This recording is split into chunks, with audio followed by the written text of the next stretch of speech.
We often talk about history as if it were a strict narrative, where there are characters, plots, conflicts, solutions, and conclusions.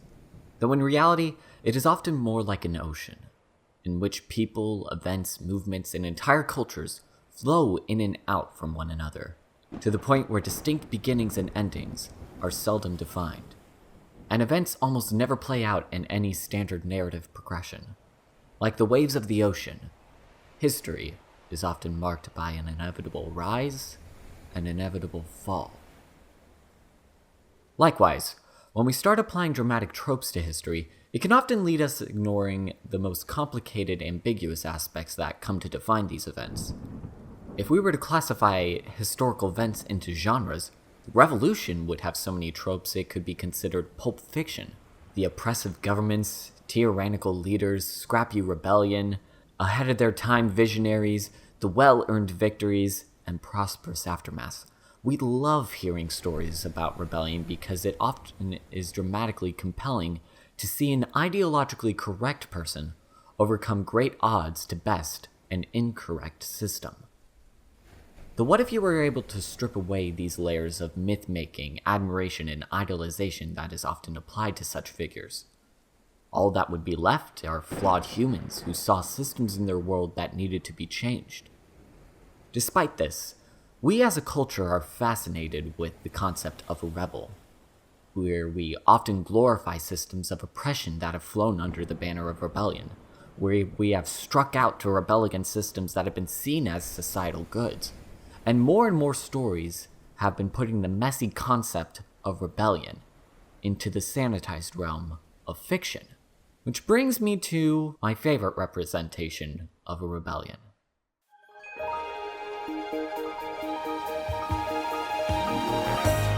I've talked a bit about Steven Universe in past videos before, some better quality than others, but for those of you who don't know, this is probably my favorite show on television right now, if not one of my favorite pieces of media altogether. I love the characters, I love the songs, I love how it's brought some much needed representation on issues of gender, sexuality, abuse, and mental health to a younger audience in a way that makes it accessible while not being diluted. I love the animation, I love the art style, and I love the overall messages of positivity it brings forward to the audience. But I don't want to talk about that today. Instead, I would like to talk about what I consider one of the core themes to this show. Rebellion. On the surface, it may seem like the only place where we see this idea of rebellion is the capital R rebellion that the other characters constantly allude to towards Steven with the Great Gem War. Even though we see many of the effects the Gem War has had on both the characters and the Earth as a whole, we still don't know a whole lot about the specifics behind the war. We know that the Gem homeworld was going to destroy the Earth for resources in order to expand the Gem Empire. We know that the Gem Empire reinforces a strict caste system that weeds out any abnormalities among the status quo, and we know that the Earth was saved when one of the highest-ranking members of the Gem Matriarchy was destroyed, presumably by the leader of a small rebellion fighting for the Earth's freedom. But aside from that general information, we only get tidbits of info that come from characters discussing the events in passing, almost passively circling around the concrete facts surrounding the war. Instead of giving us events and facts about the realities of the rebellion, each character continually chooses to discuss their reasons for rebellion instead of the realities. It is here that we see this theme of rebellion become visible, and that interpretation of what rebellion means varies between each character and each member of the Crystal Gems. Hell, it's part of the theme song. Garnet, the de facto leader of the Crystal Gems, fights for a place where she's free, to live together, to exist as herself. Garnet is a fusion, which the show has often used as an allegory for relationships, both platonic, familial, and romantic, all of which are seen as abominations by Homeworld. It is seen as a gem giving up their identity unnecessarily so that they could be more powerful, or be something that they are not. In other words, fusion is a cheap tactic to make weak gems stronger. It is easy to see Garnet's conflict with Homeworld mirroring the conflict many people in the LGBTQ+ community face every day. in which many queer individuals have had many atrocities committed onto them because of how the world sees them. Look no further than the various gem mutants and the cluster to see what Homeworld thinks of fusion. Pearl's motives are less altruistic. Pearl fights in the name of Rose Quartz and everything that she believes in. This is a lot more difficult to parse out, because we as an audience don't know much about what Rose believes in.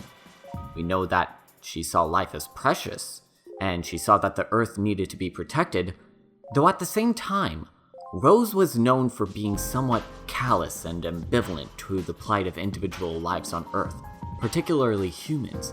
It was only until her relationship with Greg that she was able to see humanity as more than just a group of funny animals. Though we do know how Pearl felt about Rose, we know that she was devoted to her to the point of looking past any of her faults as an individual, much to her self-deprecation. Though, when looking at her personal background, her blind affection towards Rose makes a lot more sense. Pearls are typically seen on Homeworld as a servant class. They are considered shiny playthings of the elite members of Homeworld, being demure and passive assistants with a lack of personal agency and intelligence to leave their servitude. It's hard not to see this as an embodiment of Homeworld's cruelty towards its working class and its lowest members of the caste system. We can only speculate at this point on how Pearl and Rose met, though I can only imagine that it very much mirrored Rose's first interaction with Bismuth. I came to Earth thinking this was just another colony, and then I met her. Just another quartz soldier made right here in the dirt, but she was different. And she was different because she decided to be. And she asked me what I wanted to build, and I'd never heard that before. And gems never hear they can be anything other than what they are, but Rose opened our eyes. So when we see Pearl's motivation to rebel, it is not only out of love for the person that saved her from the system, but it also comes from a desire to stop that system herself. Which leads us to Amethyst. She will fight for the world she was made in. The Earth is everything she's ever known. Amethyst is the only main crystal gem that has not had any initial contact with Homeworld, and is likewise unfamiliar with the rebellion and the various ideologies of Homeworld, very similar to how Steven is. Though what she does know about Homeworld is that she's different, that she's defective. Most of her life, Amethyst has felt alone. She was late to form in the kindergarten by at least 500 years, leaving her alone and unaware of the other crystal gems. Because she was overcooked for that amount of time, Amethyst came out about half the size of a regular quartz soldier, and is considered weaker than her Homeworld counterparts. Her shortened height is seen as a deficiency, and is considered unimportant by the likes of Homeworld. This has led many to compare Amethyst's struggle to the struggle many differently abled individuals faced, not only people with physical disabilities, but mental and emotional disabilities as well. There's a large stigma put towards any differently abled individuals, and there is often not enough effort put into giving such individuals access to the same privileges that abled people are often able to enjoy unnoticed. Though with Amethyst, we see a differently abled person learning to embrace her differences in order to overcome the restrictions Homeworld puts on her. If there is one common theme to the motivations of the three main crystal gems, I believe it's subversion. All three of them are victims of harsh expectations Homeworld has placed upon them, and those who are different. Whether they are fusions, lower gems, or defects, they are all departures from the status quo and must be rejected and made ashamed for their differences. Though despite these efforts to make them ashamed of who they are, it is ultimately an unsuccessful attempt. Part of the reasons why the crystal gems are able to beat Homeworld is because they were able to embrace the differences within themselves in order to find their inner strengths. It's why Garnet has become a modern icon for the LGBTQ+ community and for queer pride, why some of the most emotionally powerful moments of the series are revolving around Pearl, and why the Amethyst vs. Jasper arc is considered one of the most well-written arcs in the series. each one of these characters are able to subvert the supposedly shameful parts of themselves into reality and a piece of pride within themselves. It is not only seen within the three main crystal gems. All throughout the series, we are able to see characters subvert the various expectations placed upon themselves so that they can overcome the various forms of oppression that those expectations embody. Peridot went from an unquestionably loyal soldier to Homeworld to becoming a rebel after seeing how the diamonds were inefficiently controlling Homeworld. Lapis went from being the subject of abuse from Homeworld, Jasper, the Crystal Gems, etc., and changing to become a survivor, trying to process and cope with the millenniums of abuse. It can be also seen in the human characters. Greg wanted to leave his traditional family structure to pursue his dream, only for him to reconnect with his family after having Steven. Connie went from being the passive obedient child of a strict household to becoming a self-realized young woman. And even in a metatextual sense, this theme of rebellion can be applied to the production of the show itself. Rebecca Sugar has become one of the most prolific figures in the animation industry, which, like much of the entertainment industry, has historically displayed much hostility towards women. And the show's numerous number of queer staff, also including Sugar, has also marked a wider amount of representation of queer individuals in both popular culture and the rest of the world, to say nothing about the various people of color being represented as well. And Steven Universe comes from a long line of animated programs that have subverted many of the tropes and expectations that have surrounded both animation and children's programming, where they not only show how it's okay to emotionally express yourself, or how it's okay for boys to take on more feminine roles or girls more masculine, but also for children to be themselves and to find their own way in the world that might either look down upon them, or even marginalize them, or even reject them. Though with all of these examples of rebellion found in and outside of the show, why does Steven rebel? Going back to the song, Steven rebels to be everything that everybody wants him to be when he's grown. Compared to the other motivations that have been listed before, there was a distinct lack of personal agency within Steven's reason for rebelling. All of these other examples have been about rebelling and fighting against some other system or idea that promotes oppression in some kind. Steven, on the other hand, is focused around emulating the ideals of those around him, rather than focusing on his own ideologies. Much of the development on Steven has revolved around him developing his skills and abilities so that he can take up the role as both the leader of the Crystal Gems and the legacy of Rose Quartz. Though ironically, even though these ideologies promote freedom and individuality, because of the high expectations placed upon him, Steven finds himself under a system of oppression.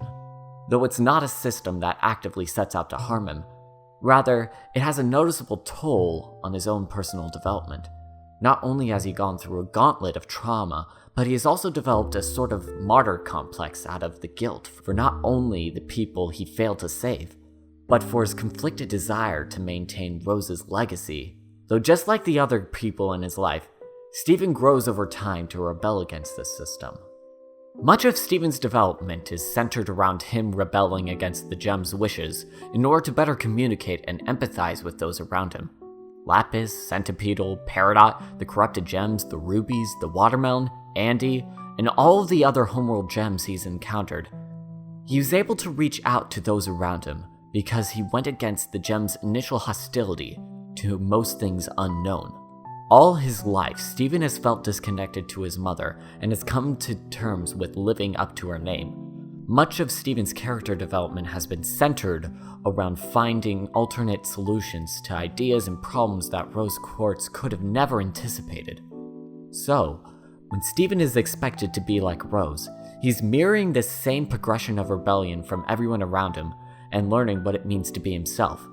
Not the leader of the Crystal Gems, not the son of Rose Quartz, not the shatterer of pink diamonds, but as the young adult that is trying to find his place in the universe. Before I end this video, there's one last character that I would be remiss not to mention, especially when talking about the revolutionary themes of the show, and that is Bismuth. Of all the characters in the show, Bismuth has been one of the most contentious arcs among fans and the entire series. Bismuth was one of the founding members of the Crystal Gems, who seemed to be rebelling so that she could help completely dismantle Homeworld as a power. She created the Breaking Point, a weapon so powerful that it could shatter a diamond. Though both Rose and Steven thought that this was too extreme, and, at least in Steven's case, were forced to poof Bismuth after being angered by their rejection. This is where both the story of the show and these ideas surrounding rebellion become extremely subjective to your own personal ideologies. How far should a revolution have to go, and how many systems of power must be overthrown before the system isn't considered corrupt anymore, and the fighting ends? Make no mistake, Gem Society and the power structures in real life that it is meant to symbolize are fundamentally immoral and unjust because of years upon years of prejudice, bigotry, and fear. Though what Bismuth was proposing was the complete dismantling of every single power structure that could be found within the Gem Empire. And while this would make way for new power structures that could improve the system as a whole, it can ignore the power structures that weren't inherently corrupt and didn't need dismantling. According to German philosopher, economist, and sociologist Max Weber, power is the chance to impose your will within a social context, even when opposed and regardless of integrity of that chance. When we talk about revolutions and resistance, especially in a world where issues and ideologies can be made known at the press of a button, it can be very easy to make your will known by all. Likewise, something like Bismuth illustrates that the process of change is slow and difficult.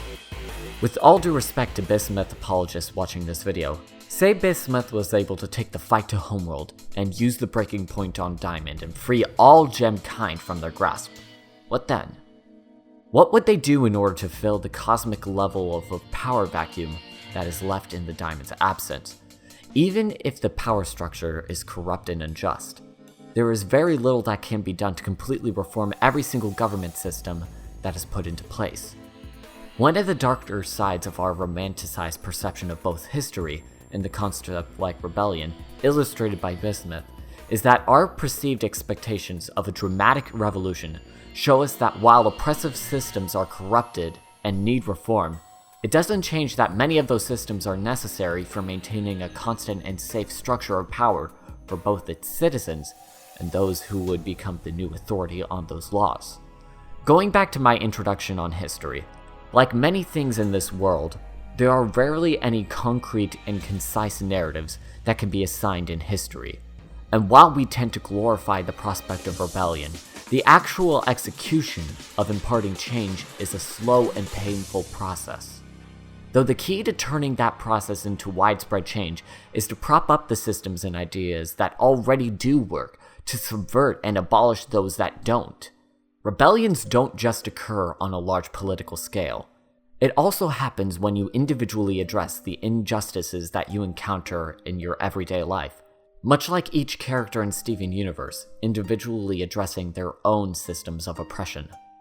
So think about the problems in your immediate life, and think of the ways in which these issues can be addressed with knowledge, empathy, and understanding. Because like the Earth in Steven Universe, our Earth and humanity are worth protecting, and sometimes rebelling against the old systems are the best way to fight for a better future. Thank you for watching. Best wishes.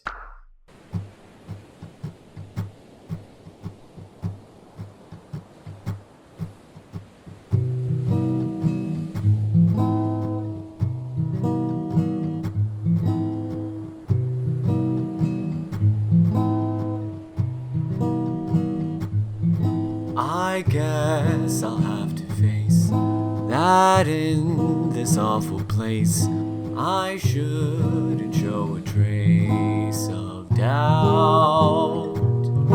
But pulled against the grain, I feel a little pain that I would rather do without. I'd rather be free.